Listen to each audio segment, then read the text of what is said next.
The year is 1968. America stands at a crossroads. While cities burn with civil unrest and the nation grapples with war overseas, in the remote corners of the American West, a different kind of ending unfolds. The frontier, that vast, untamed expanse that once defined American identity, is taking its final breaths. The age of the gunman, the outlaw, and the lawless town is not dying with gunfire and glory, but with the quiet inevitability of progress, modernization, and the relentless march of time. This is the story of that ending. This is the story of the last sunset of an era that shaped a nation. By 1968, the American West bears little resemblance to the Wild West of popular imagination. The cattle drives that once stretched across endless plains have been replaced by trucking routes and railways. Towns that were once nothing more than dusty outposts with saloons and general stores now feature paved roads, telephone lines, and even television antennas reaching toward the sky. The frontier, as a concept, has been officially closed since 1890, when the U.S. Census Bureau declared there was no longer a clear line of settlement pushing westward. Yet for decades after, pockets of the old ways persisted. Remote towns where law enforcement was sparse, where disputes were still settled with fists or firearms, and where men who lived by the gun could still find refuge.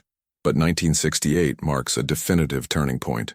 The infrastructure of modern America has finally penetrated even the most isolated regions. Interstate highways cut through what were once impassable territories. Federal law enforcement agencies have expanded their reach. Local sheriffs, once solitary figures of authority in towns separated by days of travel, now have access to radio communication, patrol vehicles, and backup from state police. Historical context. The contrast is striking. In the 1880s and 1890s, towns like Tombstone, Dodge City, and Deadwood were synonymous with violence and lawlessness. Gunfights in the streets were not uncommon. Vigilante justice and frontier courts operated with limited oversight. Men like Wyatt Earp, Doc Holliday, and Billy the Kid became legends precisely because the frontier allowed, even demanded, such figures to exist. By 1968, these legends have become entertainment. Western films dominate Hollywood. Television shows like Gunsmoke and Bonanza bring sanitized versions of the Old West into American living rooms, but the real West? It has been tamed, regulated, and absorbed into the broader structure of American society. The gunman, the lone figure with a fast draw and a violent reputation, was once a defining symbol of the American frontier. Some were lawmen, tasked with bringing order to chaos. Others were outlaws, living outside society's rules. Many occupied a gray area between the two, operating as hired guns, bounty hunters, or drifters whose loyalties shifted with opportunity. But by the mid-20th century, this way of life has become unsustainable. The reasons are many, and they reflect broader changes in American society. First, the rule of law. The expansion of federal and state law enforcement has left little room for independent gunmen.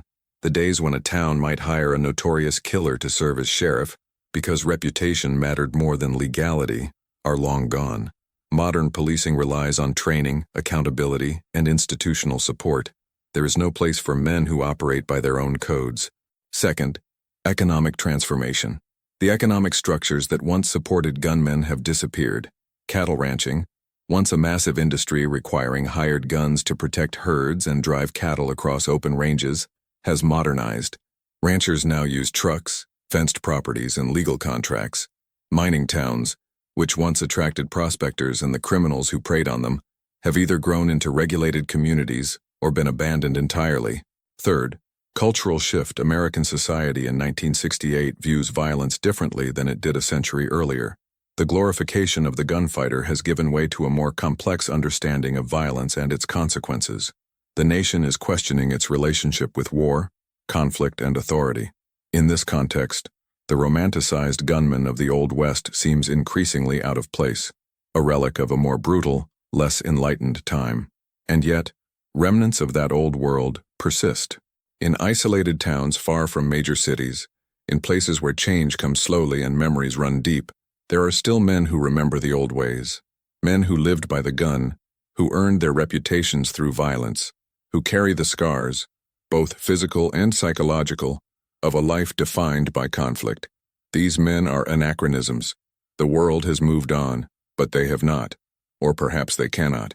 Red Hollow is one such place, Located in a remote corner of the American West, accessible only by poorly maintained roads that wind through rugged terrain, Red Hollow exists in a kind of temporal limbo. It is not quite the lawless frontier town of the 1880s, but neither has it fully embraced the modernity of 1968. The town's history is typical of many small Western settlements. Founded in the late 1800s during a brief mining boom, Red Hollow grew quickly, attracting prospectors, merchants, gamblers, and criminals in equal measure. When the mines played out, most residents left. Those who remained built a community centered on ranching and small-scale farming. By 1968, Red Hollow has a population of fewer than 500 people. The main street features a general store, a gas station, a small diner, and a bar that has operated under various names for over 80 years. There is a sheriff's office, though the current sheriff is a part-time position held by a local rancher. The nearest hospital is 40 miles away. The nearest significant law enforcement presence, a state police barracks, is even farther. Towns like Red Hollow serve as reminders of what the West once was. They are places where oral history matters more than written records, where reputation is currency, and where disputes can still escalate into violence because official authority is distant and slow to respond. This is not to say Red Hollow is lawless. Most residents are law-abiding people trying to make a living in difficult circumstances, but the town's isolation and its history have created an environment where the past is not easily forgotten. Old grudges simmer, old alliances hold, and men who would have no place in a modern city can still find a kind of refuge here. It is to this place, this last echo of the Old West, that Samuel Broderick returns in 1968. The end of the frontier is not just a historical fact. It is a cultural and psychological transformation. For generations, the frontier represented possibility. It was a place where a person could reinvent themselves, where social hierarchies were less rigid, where courage and determination could lead to success regardless of background. But the frontier was also a place of violence, exploitation, and moral ambiguity. The same environment that allowed for individual freedom also permitted brutality. The same lack of institutional authority that gave people independence also meant that justice was uncertain and often harsh. By 1968, America is reckoning with this legacy. The romanticized version of the West, the cowboy hero, the honorable gunfight, the triumph of rugged individualism, is being challenged by a more honest examination of history. Scholars and filmmakers are beginning to explore the darker aspects of westward expansion, the displacement and destruction of indigenous peoples, the exploitation of immigrant labor, the environmental damage, and the casual violence that permeated frontier life. In this context, figures like Samuel Broderick take on a different meaning. They are not heroes in the traditional sense. They are survivors of a brutal system, men shaped by violence who now find themselves in a world that has moved beyond the need for their particular skills. Broderick's return to Red Hollow in 1968 is not just a personal journey. It is symbolic of a larger confrontation between past and present, between the old codes of frontier justice and the modern rule of law, between men who lived by violence and a society trying to leave that violence behind. To understand the full significance of this moment, we must consider what else is happening in America in 1968. It is a year of upheaval. The Vietnam War dominates national consciousness. The Tet Offensive in January shatters public confidence in military victory. Anti-war protests intensify. In April, Dr. Martin Luther King Jr. is assassinated, sparking riots in more than 100 cities. In June, Robert F. Kennedy is killed. The Democratic National Convention in Chicago descends into chaos as police clash with protesters. American society is questioning its institutions, its values, and its future. The optimism of the early 1960s has given way to anger, division, and uncertainty. Against this backdrop, the story of a gunman seeking personal justice in a remote Western town might seem insignificant, but in many ways, it reflects the same themes playing out on the national stage: the struggle between old and new, the question of what justice means, the cost of violence, and the challenge of moving forward while haunted by the past. The year 1968 represents the end of an era in more ways than one. For the American West, it marks the final fading of the frontier, the moment when even the most remote corners of the region are absorbed into the modern nation. For men like Samuel Broderick, it represents a personal reckoning, a last chance to confront the ghosts of the past before time runs out. The frontier is dying. The age of the gunman is ending. But for those who lived through it, for those who carry the weight of that violent history, the end is not abstract or symbolic. It is personal, painful, and immediate. This is the world Samuel Broderick returns to in 1968, a world that no longer has a place for men like him, but where the debts of the past must still be paid. The sun is setting on the Old West, and for Samuel Broderick it may be the last sunset he ever sees. Every man is shaped by his choices and his circumstances. Samuel Broderick is no exception. To understand the man who returns to Red Hollow in 1968, weathered, scarred, and driven by a sense of purpose that borders on obsession, we must first understand the journey that brought him there. This is not a story of glory or heroism in the traditional sense. It is a story of survival, loss, moral complexity, and the heavy burden carried by those who live by violence. Samuel Broderick was born into a world already in transition, and his life would span the final decades of the Old West. His story is both singular and representative, the story of one man, but also the story of countless others who found themselves caught between the dying frontier and the emerging modern America. Samuel Broderick was born in 1891 in western Kansas, a region still recovering from the conflicts and hardships of frontier settlement. His father, Thomas Broderick, was a ranch hand who worked on various cattle operations throughout Kansas and Oklahoma Territory. His mother, Mary, was the daughter of Irish immigrants who had come west seeking opportunity after the Civil War. Life on the frontier was hard, and the Broderick family was no stranger to struggle. Thomas worked long hours for modest pay, moving the family from ranch to ranch as employment opportunities arose. Mary managed the household, raised the children, and contributed to the family income through sewing and laundry work. Samuel was the second of 4 children. By all accounts, his childhood was unremarkable for the time and place, marked by hard work, limited formal education, and the constant awareness that survival depended on resilience and self-reliance. The 1890s and early 1900s were transformative years for the American West. The frontier was officially closed, but the reality on the ground was more complex. Large cattle operations were consolidating. Small ranchers struggled to compete. Conflicts over land, water rights, and grazing territory were common. Law enforcement was inconsistent, and disputes often escalated into violence. It was in this environment that young Samuel Broderick learned the skills that would define his adult life. He learned to ride, to rope, to handle livestock. He also learned to shoot. On the frontier, firearms were tools, necessary for hunting, for protection against predators, and for self-defense in a world where help might be days away. Samuel showed an early aptitude with weapons. By his teenage years, he had developed a reputation as an excellent marksman. This skill, combined with his steady demeanor under pressure, would later open doors, some leading to legitimate work, others to a darker path. In 1909, at the age of 18, Samuel left home. The reasons are not entirely clear from historical records, but patterns suggest economic necessity. His father had suffered an injury that limited his ability to work, and the family needed income. Samuel headed south into Texas, seeking employment on ranches and farms. The years between 1909 and 1920 saw Samuel Broderick transition from ranch hand to something far more dangerous. The exact details are difficult to verify. Men like Broderick did not keep diaries, and official records from remote areas are sparse. But through court documents, newspaper accounts, and later testimonies, we can piece together the general arc of his life during this period. Samuel initially found work as a ranch hand in the Texas Panhandle. The work was grueling and poorly paid, but it was honest. However, the ranching industry in the early 20th century was marked by intense competition and occasional lawlessness. Disputes between ranchers and homesteaders, conflicts over water rights, and tensions with remaining outlaw gangs created an environment where violence was never far away. It was common during this era for ranches to employ men who served dual roles, working cattle during peaceful times, but also providing security and enforcement when conflicts arose. These men occupied a gray area between legitimate ranch hands and hired guns. Some were essentially private security forces. Others were little more than thugs employed to intimidate competitors.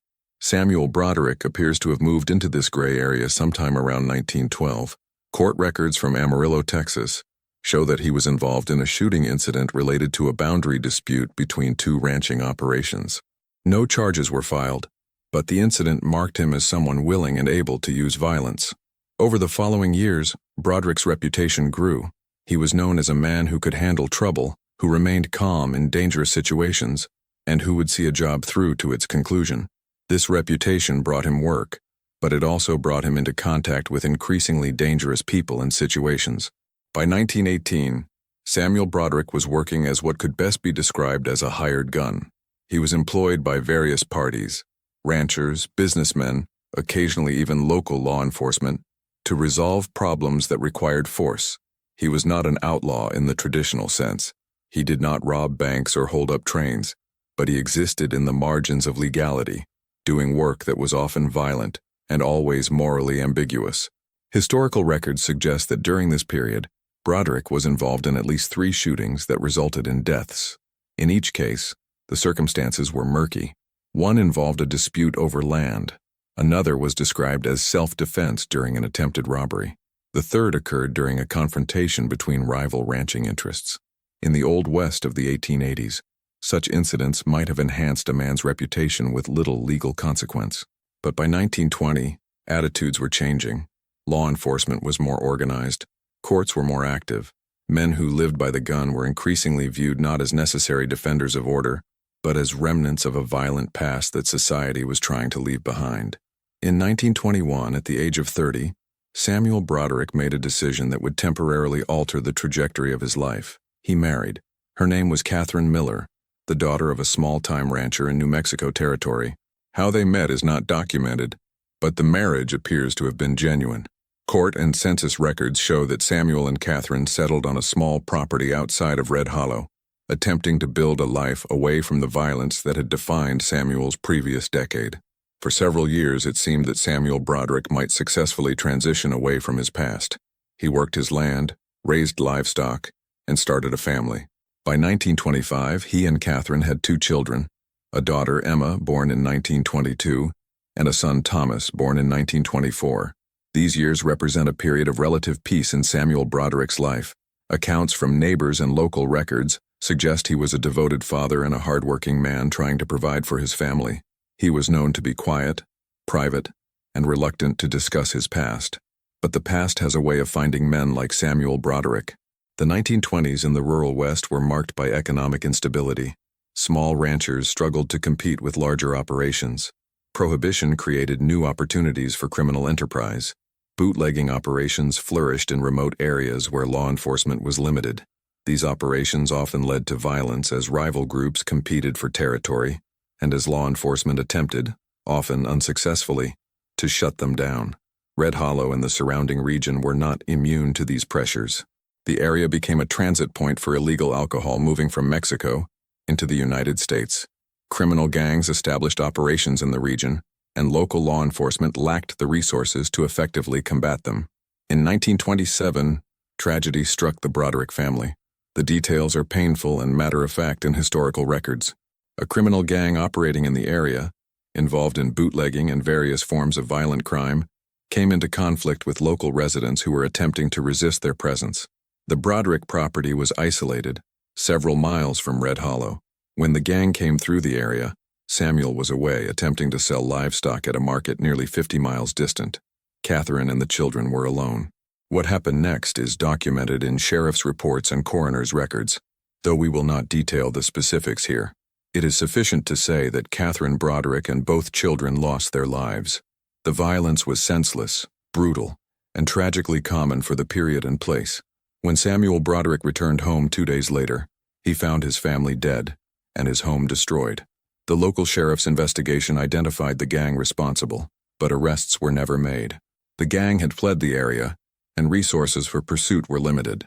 The case, like so many others in the rural West of that era, remained officially open but effectively abandoned.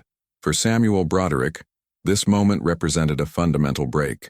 The life he had tried to build, the future he had envisioned, the hope that he might escape his violent past, all of it was destroyed in a single act of senseless cruelty. After the loss of his family, Samuel Broderick disappeared from Red Hollow. For nearly 40 years, his whereabouts are largely unknown.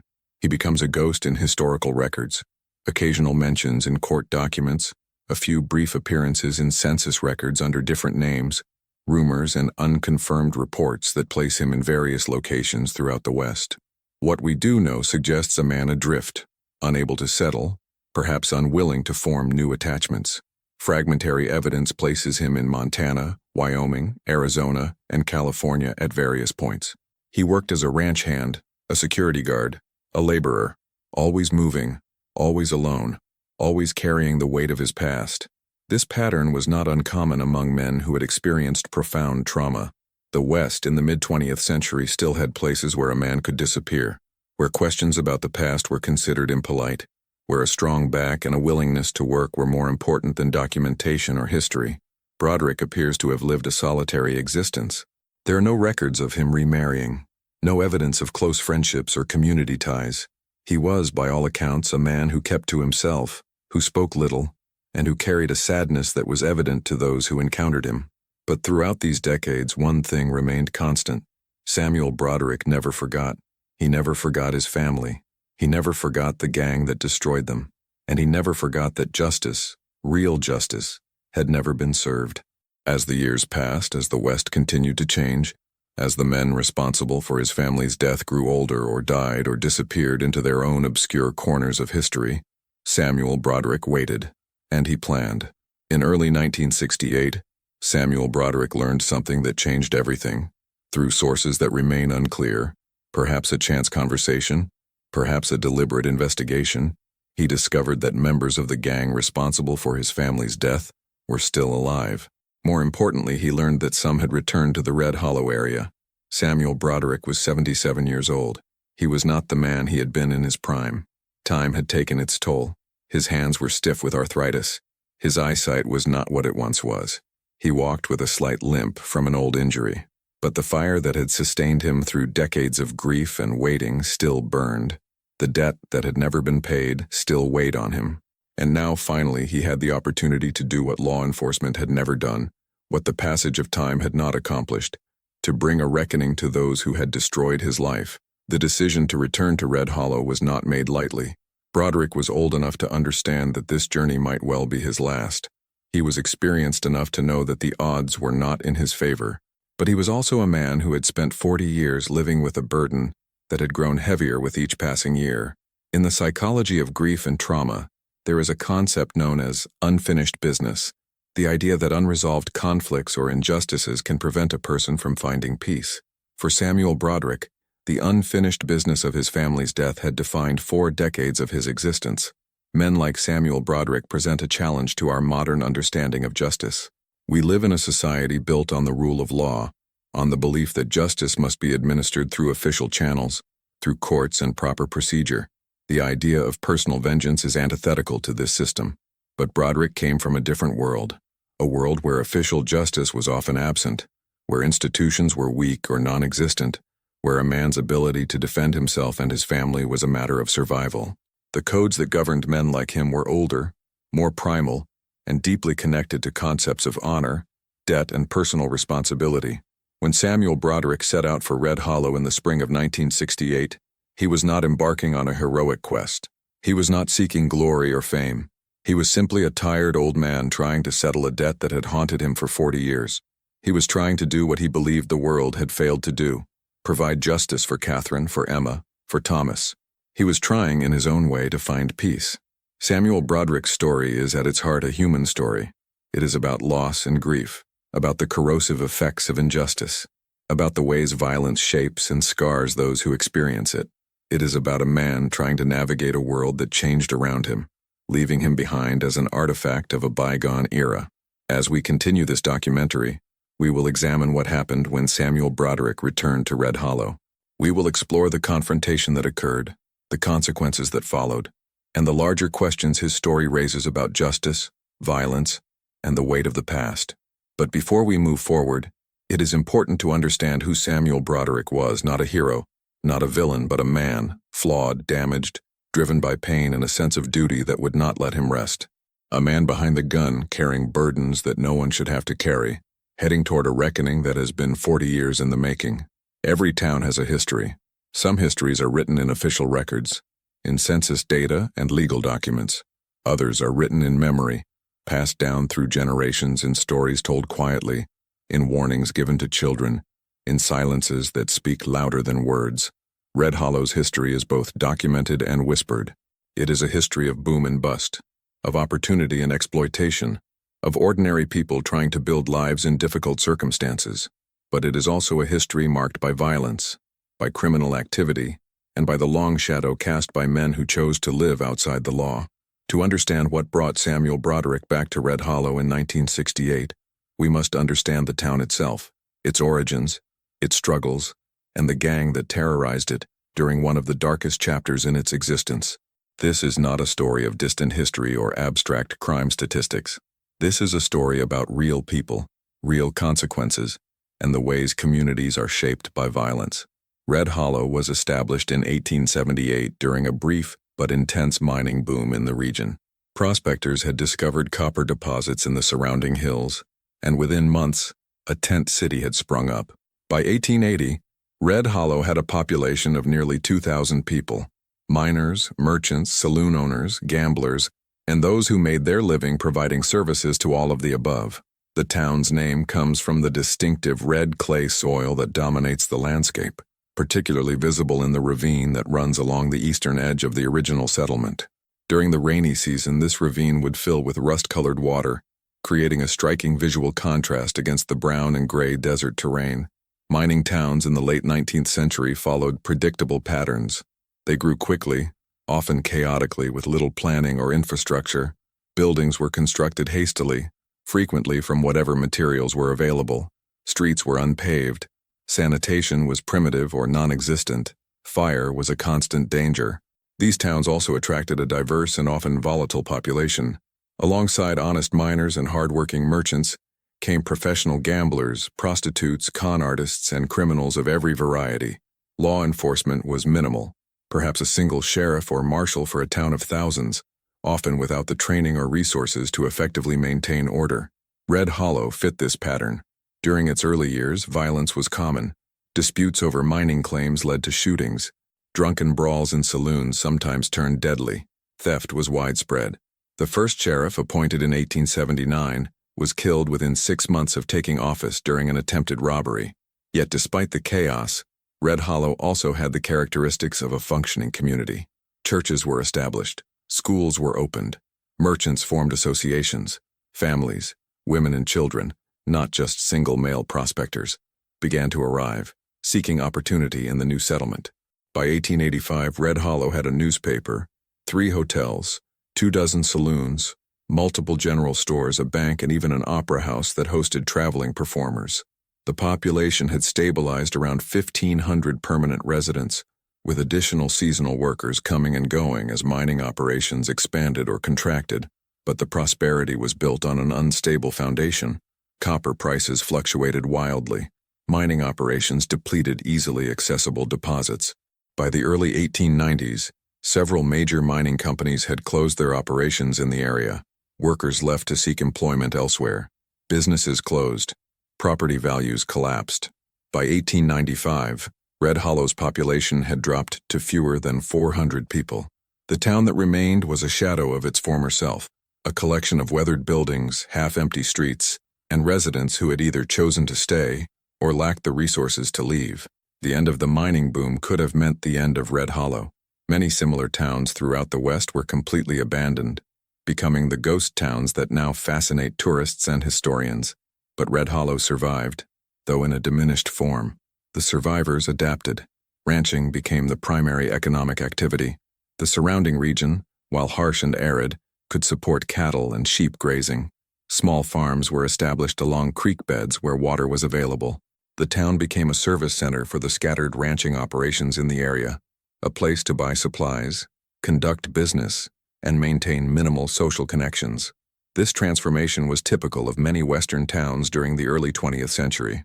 The dramatic boom and bust cycles of mining gave way to the steadier, though less lucrative economics of agriculture and ranching. These communities were characterized by isolation, self-reliance, and close-knit social networks where everyone knew everyone else. But isolation also created vulnerabilities. Towns like Red Hollow were far from significant law enforcement resources. The nearest substantial settlement might be 50 or 100 miles away along poor roads. Communication was limited.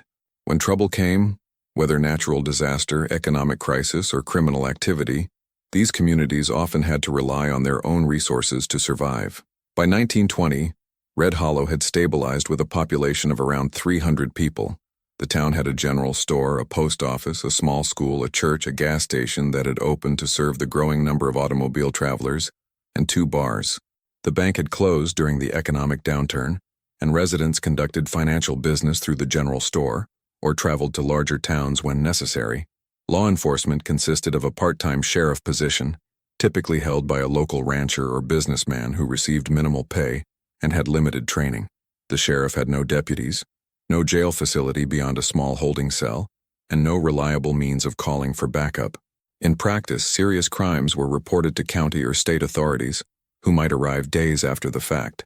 This was the Red Hollow that Samuel Broderick and his family moved to in 1921, a quiet, isolated community where people minded their own business and where the past was less important than a person's willingness to work and contribute. The passage of the 18th Amendment in 1920 and the subsequent enforcement of Prohibition created opportunities for criminal enterprise throughout the United States.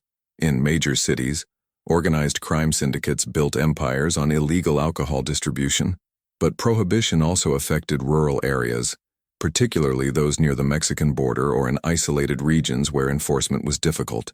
The area around Red Hollow became a corridor for bootlegging operations. Illegal alcohol produced in Mexico or in clandestine distilleries in remote areas was transported north to markets in larger cities. The routes passed through sparsely populated regions where law enforcement presence was minimal and where local residents, struggling economically, might be willing to look the other way in exchange for money or simply to avoid trouble. Bootlegging operations required more than just the production and transportation of illegal alcohol. They required networks of people, drivers, guards, distributors, and those who could provide information about law enforcement movements. They also required the ability to enforce territorial claims and protect shipments from rival operations. This enforcement role often fell to men with violent backgrounds, former outlaws, discharged soldiers, drifters with criminal records. These men formed loosely organized gangs that operated along the bootlegging routes, providing security for illegal operations and engaging in various forms of criminal activity. By the mid-1920s, several such gangs were operating in the region around Red Hollow. They were not sophisticated criminal organizations like those found in major cities. Rather, they were collections of violent men who made their living through intimidation, theft, and occasional work for bootlegging operations. One gang in particular came to dominate the area. Led by a man named Jack Corrigan, the gang consisted of approximately 8 to 12 members at any given time, though the membership fluctuated as men were arrested, killed, or moved on to other opportunities. Jack Corrigan appears in various legal documents from the period. Born in 1885 in Missouri, he had a criminal record dating back to his teenage years: theft, assault, robbery. He served time in a Kansas prison from 1908 to 1912. After his release, he moved throughout the West, engaging in various criminal activities. By 1924, Corrigan had established himself in the Red Hollow region. He and his gang operated a base camp in the hills several miles from town, venturing out to conduct raids, intimidate local residents, and protect bootlegging shipments for a percentage of the profits. The gang's activities were varied and violent. They stole livestock from local ranchers. They robbed travelers on isolated roads. They demanded protection money from businesses in Red Hollow. Those who refused to cooperate were threatened, beaten, or had their property destroyed. The local sheriff was powerless to stop them. He was one man, untrained in dealing with organized criminal activity, facing a group of armed and violent individuals who had no hesitation about using force. Appeals to county and state authorities brought occasional investigations, but no sustained law enforcement presence. Between 1925 and 1928, the Corrigan gang's activities escalated. What had been opportunistic criminal behavior became a systematic campaign of violence and intimidation. The gang expanded its operations, recruited more members, and became increasingly brazen in its actions. During this period, the gang was involved in numerous documented incidents. In March 1926, they robbed a general store in a town 30 miles from Red Hollow, during which the store owner was severely beaten. In August of the same year, They ambushed a rival bootlegging operation, resulting in the deaths of 3 men. The escalation of violence during this period reflects broader patterns in criminal activity during Prohibition. As bootlegging became more lucrative, competition intensified. Territorial disputes between gangs became more violent. Law enforcement, overwhelmed and underfunded, struggled to respond effectively. In rural areas like the region around Red Hollow, the situation was particularly difficult. The distances were vast, the population was sparse, and the criminals were mobile and well-armed. Traditional law enforcement approaches, a sheriff with a badge and a pistol, were simply inadequate to deal with organized groups of violent men. For the residents of Red Hollow and the surrounding ranches, life during this period was marked by fear and uncertainty. People traveled in groups when possible. Ranchers posted guards at night. Businesses closed early. There was a sense that the normal rules of society had broken down, that violence could erupt at any moment, and that there was no one who could effectively provide protection. It was during this period, specifically in April 1927, that the Corrigan Gang passed through the area where Samuel Broderick's ranch was located.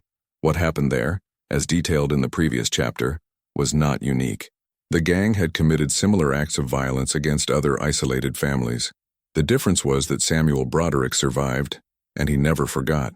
The sheriff's report from April 1927 is brief and matter-of-fact in its language, as such reports typically were. It identifies the Broderick family as victims, notes that the suspects are believed to be members of the Corrigan Gang, and concludes with the statement that further investigation is ongoing. No arrests were ever made in connection with the case. Similar reports exist for other incidents during this period. A family named Henderson, living 15 miles south of Red Hollow, reported a violent robbery in June 1926. A rancher named Thompson reported threats and property destruction in September 1927. Each report ends with variations of the same conclusion. Investigation ongoing, suspects not apprehended. The Corrigan Gang's reign of terror came to an end not through effective law enforcement, but through the same forces that created it.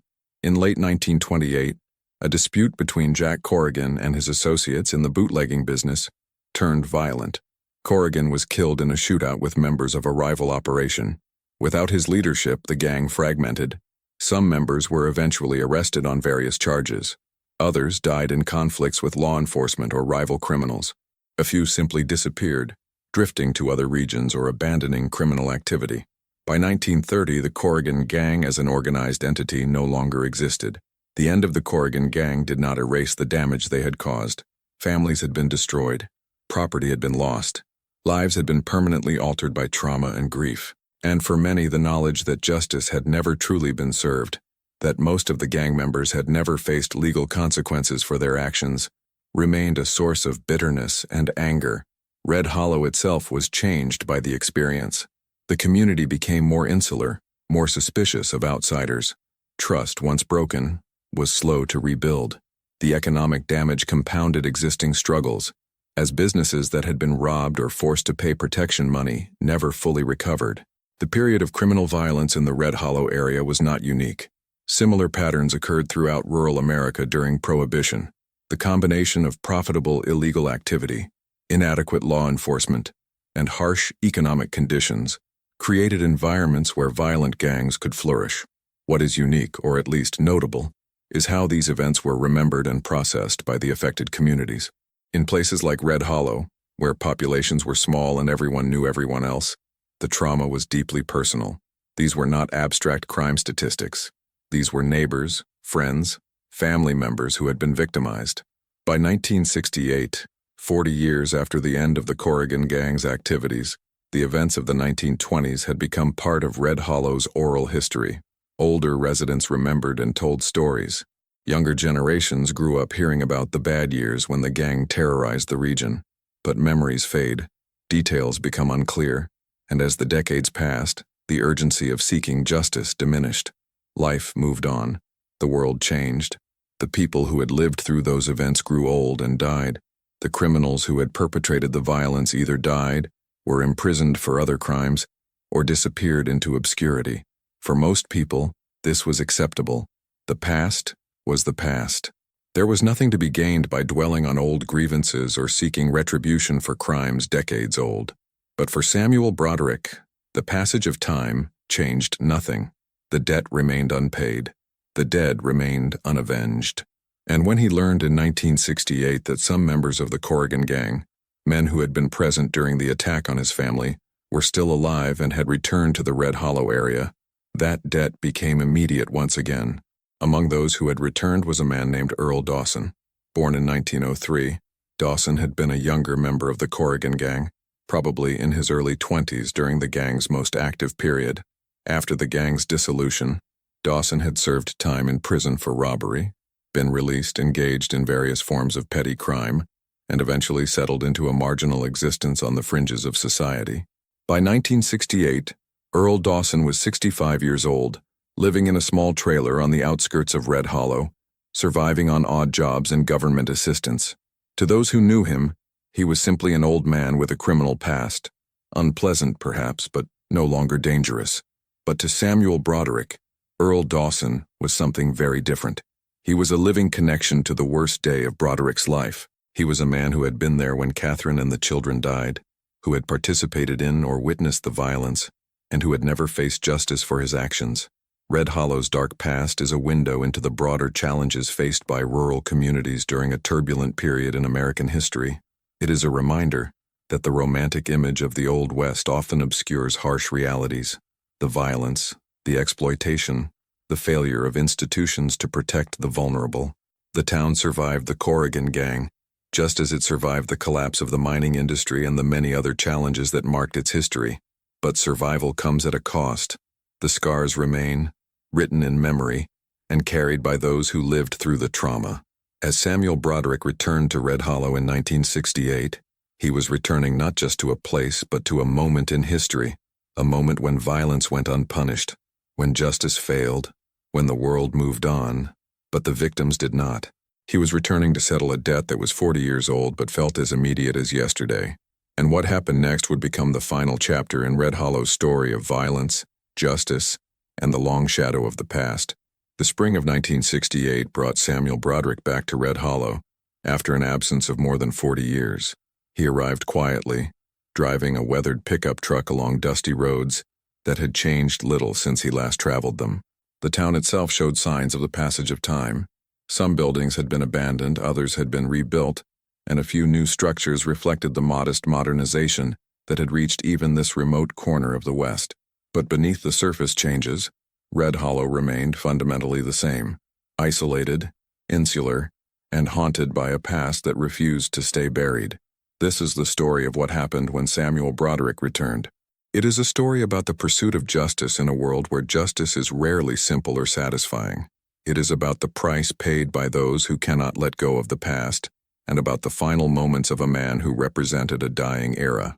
Most importantly, it is a story that asks difficult questions about right and wrong, about law and morality, and about what we owe to the dead. When Samuel Broderick arrived in Red Hollow in April 1968, few people recognized him. He had left as a man in his 30s, grief-stricken but still in his prime. He returned as a man of 77, weathered by decades of hard living, and marked by the accumulated weight of time and sorrow. He took a room at the small motel on the edge of town, a structure that had been built in the 1950s to serve the occasional travelers who passed through on their way to somewhere else. The motel owner, a woman named Dorothy Fisher, later recalled that Broderick was quiet and polite, asking only for a room and making no conversation beyond basic pleasantries. According to later testimonies, Broderick spent his first days in Red Hollow conducting what can only be described as reconnaissance. He visited the general store, bought supplies, and listened to conversations. He drove through the surrounding area, reacquainting himself with terrain he had once known intimately. He asked careful, indirect questions about who still lived in the area, who had moved away, who had died. He was looking for specific people, the surviving members of the Corrigan gang who had returned to the region. Through patience and careful inquiry, he confirmed what he had learned before his arrival. Earl Dawson was living in a trailer outside of town, and there was another, a man named Clayton Porter, now 72 years old, who lived in a small house on what had once been a ranch property. Both men had been young members of the Corrigan gang during its most violent period. Both had been present during the events of April 1927 when Samuel Broderick's family was killed. Neither had ever been charged in connection with that crime, though both had served prison time for other offenses over the years. To the community of Red Hollow in 1968, Dawson and Porter were simply old men with troubled pasts, unpleasant reminders of difficult times but no longer threats. They lived on the margins of society, largely ignored by their neighbors, surviving on minimal means and asking little from the world. But to Samuel Broderick, they represented something entirely different. They were living embodiments of injustice. They were men who had participated in the destruction of his life and had never paid the price for their actions.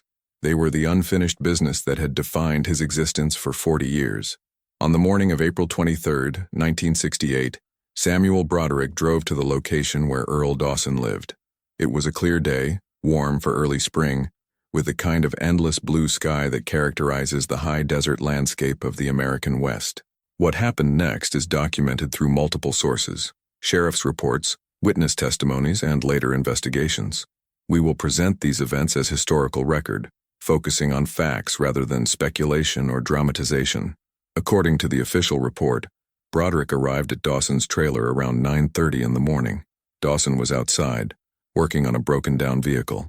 Broderick approached on foot. The two men spoke briefly. Neighbors who lived several hundred yards away reported hearing raised voices but could not make out the words. The confrontation lasted less than 5 minutes. Shots were fired. Earl Dawson was killed. Samuel Broderick left the scene, driving away in his pickup truck. The details of what was said between the two men are lost to history. We can only imagine the conversation.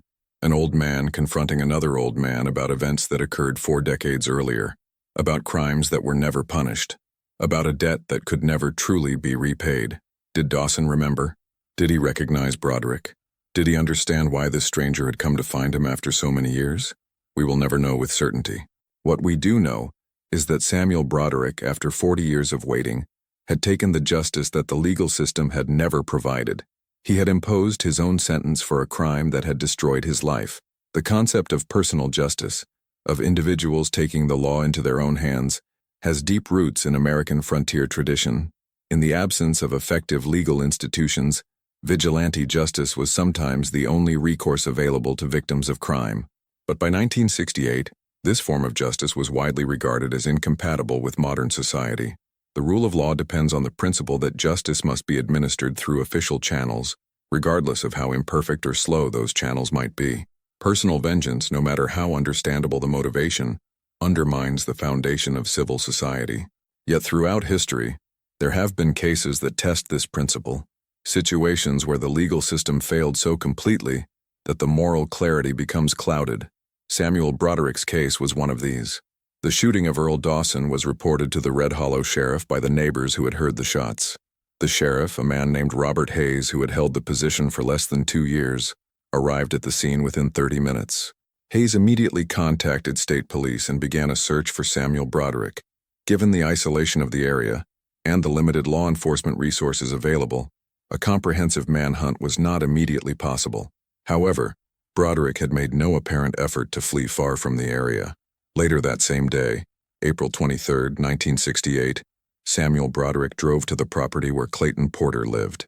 What occurred there followed a similar pattern to the earlier confrontation. According to the subsequent investigation, Broderick and Porter spoke briefly. Shots were fired. Clayton Porter was killed. A resident of Red Hollow who had been driving on a nearby road reported seeing Broderick's truck leaving the area. This witness contacted the sheriff, providing a description of the vehicle and its direction of travel. By late afternoon, state police had established roadblocks on the main routes leading away from Red Hollow. Law enforcement officials from multiple agencies were converging on the area. The search for Samuel Broderick intensified, but Broderick was not attempting to escape. He had not fled to another state or gone into hiding. Instead, he had driven to a location that held profound personal significance, the site of his former ranch, the place where his family had lived and died 40 years earlier. The property had long since been abandoned. The house Samuel had built with his own hands had collapsed years ago. The land had returned to its natural state: scrub brush, hardy grasses, and the persistent desert vegetation that required little water and asked nothing from the world. It was here, on the land where he had once imagined a future, where his children had played and his wife had tended a small garden, that Samuel Broderick chose to make his final stand. Law enforcement located Samuel Broderick's truck, parked near the ruins of his old property around 5 p.m. on April 23rd. Multiple officers from state police and county sheriff's departments surrounded the area. Standard procedure for such situations called for negotiation, for attempting to resolve the standoff without further violence. Sheriff Robert Hayes, who had known about the Broderick family tragedy through local history and oral tradition, approached the situation with caution and, perhaps, a degree of understanding that went beyond simple law enforcement duty. According to reports from officers present at the scene, Hayes called out to Broderick, identifying himself and requesting that Broderick surrender peacefully. There was a long silence. Then Broderick responded, his voice carrying across the desert landscape in the still evening air. The exact words were recorded in multiple official reports. Broderick said, "I've done what I came to do. I've carried this weight for 40 years. I'm done carrying it." Hayes attempted to negotiate, explaining that Broderick would be taken into custody, that he would have an opportunity to explain his actions in court, that there were proper legal processes to follow. Broderick's response was brief. "There was never any justice for my family. The law had its chance 40 years ago. This is the only justice they'll ever get." As the sun began to set over the desert, casting the landscape in shades of red and gold, the standoff continued. Officers maintained their positions, unwilling to force a confrontation but also unable to simply leave. The symbolism of the moment was not lost on those present. Here was a man from another era, shaped by a different code, facing the representatives of modern law enforcement in a landscape that seemed frozen between past and present. The setting sun, that daily reminder of endings and transitions, illuminated a scene that represented the final chapter of a story that had begun decades earlier.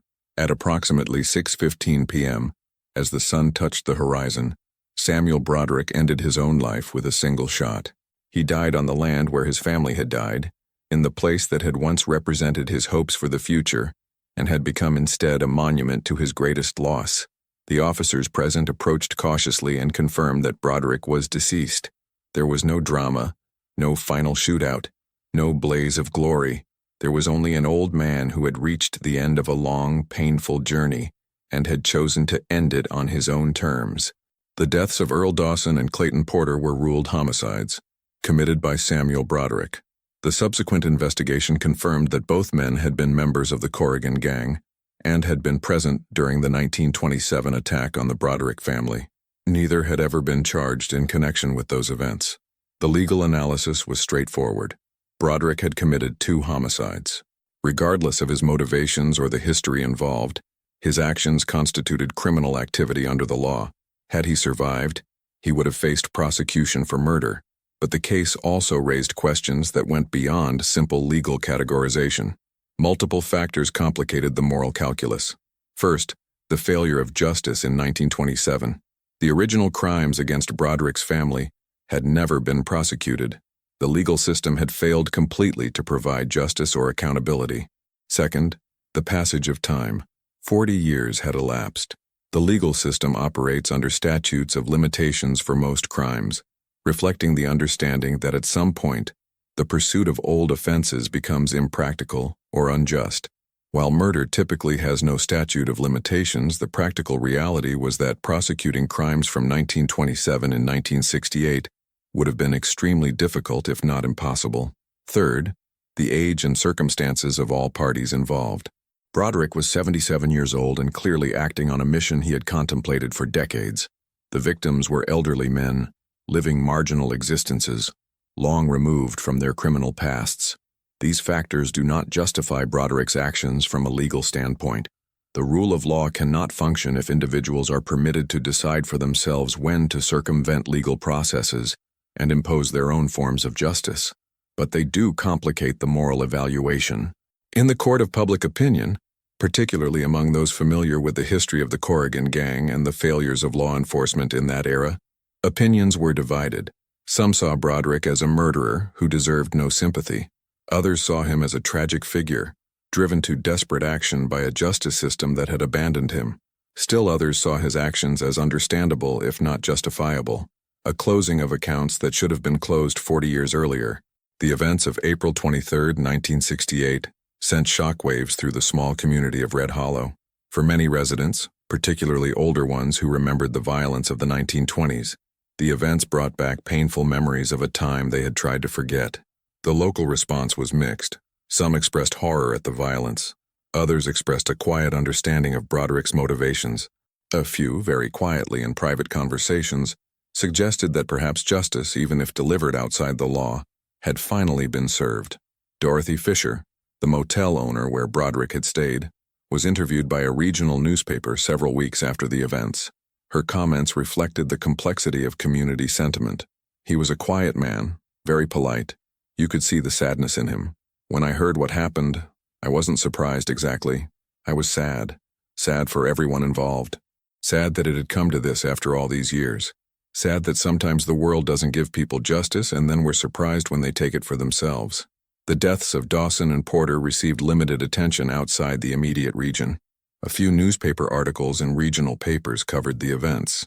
But in 1968, with the nation consumed by larger crises, war, assassination, civil unrest, the story of an old man settling an old score in a remote western town barely registered on the national consciousness. Perhaps this was fitting. Samuel Broderick's story was intensely personal, rooted in specific places and specific events. It was not a story about grand historical forces or national significance. It was a story about one man, one family, one injustice, and one final act of desperate closure. More than 50 years have passed since the events of April 1968. Samuel Broderick, Earl Dawson, and Clayton Porter are long dead. Most of those who directly witnessed or remembered the Corrigan Gang's activities have also passed away. Red Hollow continues to exist, though its population has dwindled further, fewer than 200 residents by recent counts. But the story endures because it speaks to fundamental questions about justice, violence, and the human need for closure. What does justice mean when the legal system fails?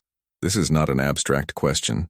Throughout history and across societies, there have been countless instances where official institutions were unable or unwilling to provide accountability for wrongdoing. What are victims supposed to do in such circumstances? The answer in a modern, law-governed society is clear.